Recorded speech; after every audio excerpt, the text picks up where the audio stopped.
지난 시간에 이어서 임원 관련된 규정들을 계속 말씀드리도록 하겠습니다. 예, 지난번에 임원 보수 관련해서 말씀을 드렸고요. 네. 자, 임원들도 당연히 본인의 직무 발명을 한 때는 그에 상응하는 이제 보상을 받을 수 있거든요. 네. 근데 이 경우에도 반드시 이제 규정이 있어야 됩니다.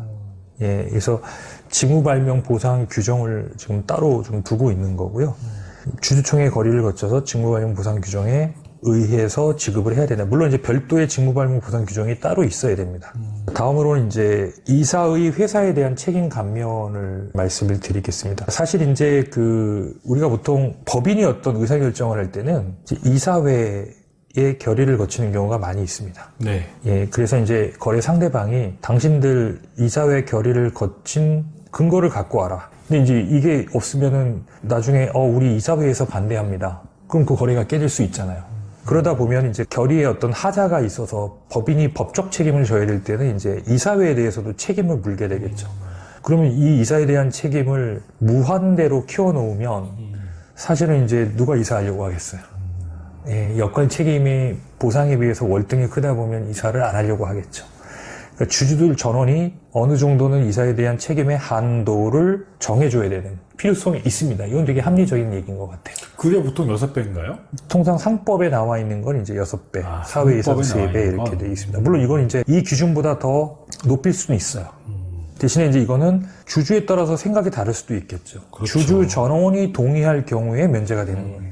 그럼에도 불구하고 예외 사유가 있습니다. 네. 어떤 게 있나요? 예, 예를 들어서 나쁜 짓 했는데도 면제해 줄 수는 없잖아요. 그렇죠. 이제 대표적으로 법이 정한 나쁜 짓이라는 게 이제 경업 금지, 요건을 위배했다든가, 이거는 이제 동종 경쟁업종을 차리면은 회사에 굉장히 큰 데미지가 미칠 수 있잖아요. 아니면은 회사가 갖고 있는 기회를 이제 유용한다든가 하는 측면, 회사의 정보를 이용해서 자기가 돈벌이를 한다는 거. 쉽게 말하면 이제 사익 추구 활동을 다 말하는 거죠.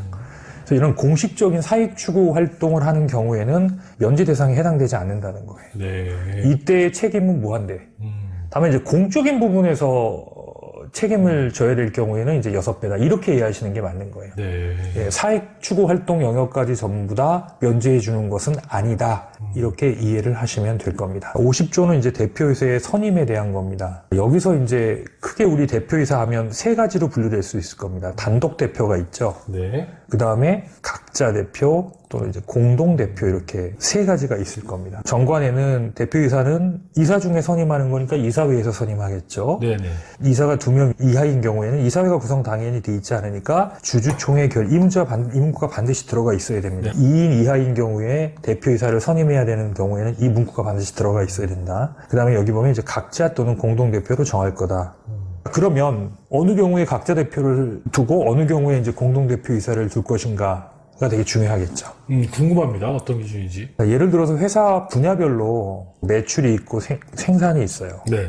근데 다 두 개 전문성을 요구하는 거라서 각자 자기가 맡은 분야에 책임진다는 각자 대표가 되겠죠. 이제 공동 대표는 마찬가지로 둘 다 공동적으로 다 책임을 지는 그런 개념이라고 합니다. 자, 그러면 이제 각자 대표는 의사결정이 되게 빠르겠죠. 자기가 아는 분야 자기가 결정하면 되는 거니까. 근데 반면에 공동대표 체제면 상대 대표를 또 이해를 시켜야 되는 거니까. 사인을 항상 같이 받아야 되니까. 그렇죠. 예, 그런 부분이. 반면에 이제 공동대표가 있다면 조금 더 리스크 관리나 이런 거에 신경을 쓰겠죠. 반면에 이제 각자 대표는 의사결정 속도는 빠른 대신에 되게 리스크에 취약할 수 있다는 단점이 있는 거겠죠. 그래서 각자 대표냐 공동대표냐의 부분에서 어느 쪽의 사업의 속성이 어느 쪽에 리스크에도 무게를 두고 있느냐, 아니면 책임 경영이 더 강화되고 있는 거냐, 이런 어떤 조건들에 따라서 각자 대표를 둘 수 있고 공동 대표를 둘 수도 있습니다. 보통 이런 경우가 제일 많더라고요. 그러니까 어떤 영업 파트는 따로, 또 관리는 또 따로 이렇게. 네. 그래서 이제 공동 대표 이사 같은 경우는 대외적으로는 항상 공동 대표 누구 이렇게 들어가야 되는 거고, 이제 각자 대표는 자기 영역에서는 이제 각자 대표 본인 이름만 들어가면 돼요. 네. 문제는 이제 대출이나 이런 걸 받을 때는 어차피 전체적인 이사의 동의가 필요하기 때문에 그때는 대표이사, 각자 대표든 공동대표든 전부 다 그 대출 관련한 이제 일에 있어서는 공동 책임을 지는 경우가 실무적으로는 많이 있죠. 네. 만약에 이제 이사회나 주주총회를 열 때는 그럼 의장은 어떻게 해야 되냐? 그러네요. 예. 근데 이제 이거는 미리 정해놔야 돼요. 누가 맡을 거냐? 네가 맡을 거냐? 내가 맡을 거냐? 의장할 때 공동대표 누구누구 하지 않습니다. 미리 사전에 정해놓은 사람을 의장으로 선임하면 됩니다. 네. 다음 이사회 구성과 소집에 관해서 보기로 하죠. 이사회는 당연히 이사로 구성되고 있죠. 네. 자, 이사회는 대표이사 사장, 이사회에서 정한 이사가 있을 때에는 2일 전에 각 이사 및 감사에게 소집하여 통지한다. 이렇게 되어 있습니다. 이 주주총회보다는 상당히 짧군요. 예. 그러니까 이거는 여기 이제 보통 상법상에는 일주일이 되어 있습니다. 예. 근데 뭐 같이 얼굴 맞대고 일하는 사람들끼리 일주일일 필요는 없는 거죠. 이건 제가 그냥 2일로 정한 거고요. 그러면 일주일을 하지 않고 2일이든 3일이든 정관에 정하면 나중에 상법 절차를 어기는 건 아닌가요? 아니 이제 예를 들어서 항상 이제 주주총회든 이사회든 어떤 게 문제냐면 나는 통보를 못 받았다. 네. 내가 모르는 상황에서 진행이 됐다. 예. 그럼 만약에 이제 그걸 입증하려면 2일 전에 내가 통보했다. 그리고 당신한테 통보한 근거가 있다 하면은 받지 못한 사람의 주장이 기각이 될 수 있겠죠. 아니 근데 상법엔 7일인데 2일 전에 보냈기 때문에 문제가 있다. 이런 경우도 있을 수 있나요? 아니 그건 그렇지 않습니다. 그건 이제 정관으로 정하면 되는 거니까. 그렇군요. 정관에서 정한 데가 먼저 우선입니다. 이사회도 원래는 이제 소집 통지문을 발송을 해야 되겠죠. 그렇죠. 예, 그 뭐 전자적 방식이 됐든 문서상이 됐든 소집 통지서를 발송해야 되겠죠. 아까 말씀드린 것처럼 이사회 소집 통지문은 일주일 전에 통지해야 되지만 이사회 같은 경우는 구두로 통지해도 무방하다. 이게 구두로 통지했다는 얘기는 난 통지했는데 분명히 들은 사람이 안 들었다고 얘기할 개연성이 있기 때문에 무방하지만 가급적 서로 간에 그런 이제 이해상충의 문제가 첨예하게 대립될 수 있는 그런 개연성이 높은 그 이사들로 구성되어 있는 경우라면 근거를 남기는 게 가장 합리적인 방법이겠죠. 그렇겠죠. 네. 그리고 이제 그 밑에 조항을 보시면 이사와 감사의 전원 동의가 있을 경우에는 아예 생략할 수 있다.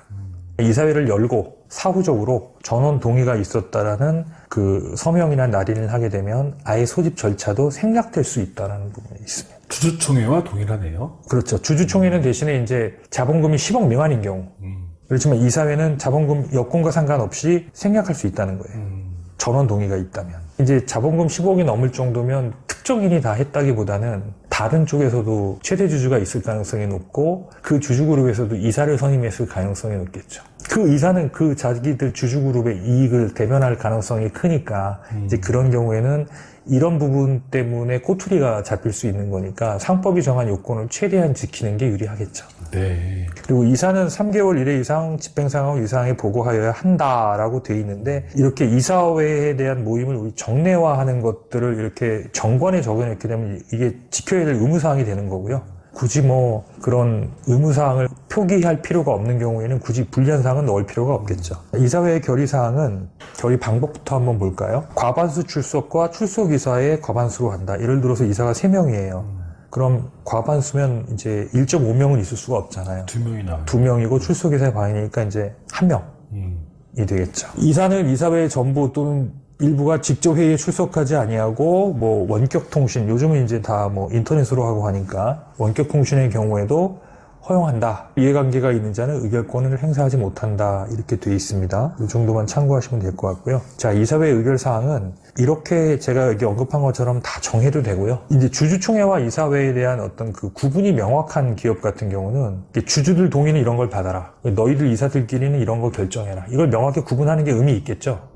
이게 원래 상법에 정해져 있는 게 아닌가 보죠? 상법에 일부 정해져 있죠. 예. 그래서 만약에 이제 이사회가 없는 경우에는 이사회 안건 대부분은 다 주주총회 안건이 되는 거고요. 그렇지만 상법에서 반드시 이사회가 구성되어 있는 경우에는 이사회에서 해라 한 건 이사회에서 해야 돼요. 네. 제가 한번 읽어보겠습니다. 이사회의 의결사항 1. 사업계획의 수정 2. 연간 사업계획, 예산 결산 3. 정관 변경안의 채택 4. 대표이사 및 지배인의 선임과 해임 5. 지점, 사무소의 설치 및 폐쇄, 자회사의 설립 6. 자금의 차입 단 일정 범위를 별도 규정으로 정하여 대표이사에게 위임할 수 있다. 7. 주요 사규의 지정 및 개폐에 관한 사항 8. 주주총회의 소집 및 제출 안건에 관한 사항 9. 자본 증가에 관한 사항 10. 주요 재산의 취득 및 처분에 관한 사항 11. 주요 소송의 제기 및 화해에 관한 사항 12. 이사의 겸업 허용 13. 주식의 양도 승인. 여기 내용들을 보시면 사실 이제 어떤 기업은 이 가지 중에서 서너 가지만 해당이 되는 경우도 있고, 근데 기업 규모가 커질수록 대부분 다 한 번씩은 경영상의 결정을 해야 될 그런 사안들입니다. 네네. 그래서 이 사안이 해당되는 경우에는 이제 이사회를 열어서 의사록을 남겨야 되는 경우가 있습니다.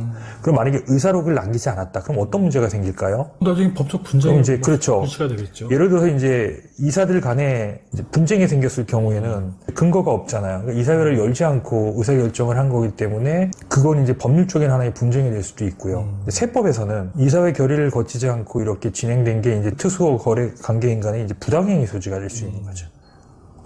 그래서 이제 두 가지 리스크를 다 해소하려면 여기에 해당하는 사항은 반드시 이사회를 열어서 이사회에서 법이 정한 절차에 따라서 결정이 되었다는 근거를 남기는 게 중요하고요. 그래야 이제 세법상으로 적어도 이제 부당행위 계산 부인 규정 적용이 될 수 있는 소지를 최소화할 수 있는 거죠. 재밌는 게 네 번째 보면 대표이사 및 지배인의 선임과 해임이라는 안이 있는데 대표이사를 해임할 수 있는 결의를 이사회도 할 수 있고 주주총회도 할 수 있네요. 네, 할 수 있죠. 이사회가 구성되어 있지 않은 경우에서는 이제 주주총회에서 할 수 있는 그럼 거고. 이사회가 있는데 무조건 이사회에서 해야 되는 건가요? 왜냐면 이제 대표이사는 이사들이 선임하는 거잖아요.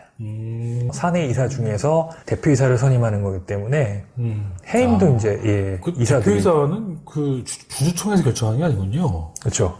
그럼 대표이사는 예를 들어 근데 이제 이사들은 누가 선임해요? 주주들이 선임하잖아요. 주주가. 근데 이사들은 결국은 이제 이 주주의 대행 역할을 하는 업무 거죠. 대행이니까요. 업무 대행이잖아요. 예. 업무 집행을 하는 데니까. 그죠? 예. 그러니까 이사가 선임했다는 결국 주주가 선임한 거하고 같다고 봐야 되겠죠. 네. 예. 또 말을 안 들을 수도 있으니까. 네. 대신에 이제 지난번에 말씀드렸지만 총회와 이사가 짬짬이를 할 수 있잖아요. 짬짬이. 그런 경우 이제 그런 짬짬이를 감시하라고 있는 제도가 바로 감사제도인 거죠. 그래서 이제 법인이 경영의 투명성이 확보된다라는 거는 적어도 법률적으로는 이론적으로는 이런 짬짬이가 일어날 수 있는 소지를 미연에 방지하는 제도적 장치가 되어 있다라는 게 이제 투명 경영을 하는 내부적 장치가 있다고 보는 거죠. 네. 그래서 법인의 3대 기구가 주주총회, 이사회, 감사라는 거죠. 상호 견제와 균형에 의해서 어느 정도 이제 투명 경영이 확보돼야 나가는 거죠. 그게 법인의 가장 큰 장점이죠. 네. 개인은 그게 없잖아요. 이 개인의 독단적인 결정이다 보니까 견제와 감시가 전혀 이루어지지 않기 때문에 리스크가 상당히 커질 수 있는 개연성이 있다고 봐야 되겠죠. 자, 54조 당연히 의사록 남겨야 됩니다. 네. 예. 그 다음에 상담력 고문은 이제 이사회 결의로 약간의 고문을 줄 수 있다. 통상적으로 뭐 고문 같은 거는 일반 기업들, 중소기업들 같은 경우는 흔하진 않지만 둘 수 있으니까요. 네네. 이사회가 없을 때는 이들의 보수는 주주총회에서 결정하는 당연한 얘기고요. 이사회의 본인의 의견을 진술할 수 있다는 이렇게 선언적인 얘기들입니다. 오늘 방송은 정관 내용 중에서 이사회에 대한, 임원에 대한 부분을 말씀을 드렸고요. 다음 시간에는 계산이라는 정관의 항목들을 살펴보도록 하겠습니다. 자, 오늘 방송 감사드립니다. 네, 고맙습니다.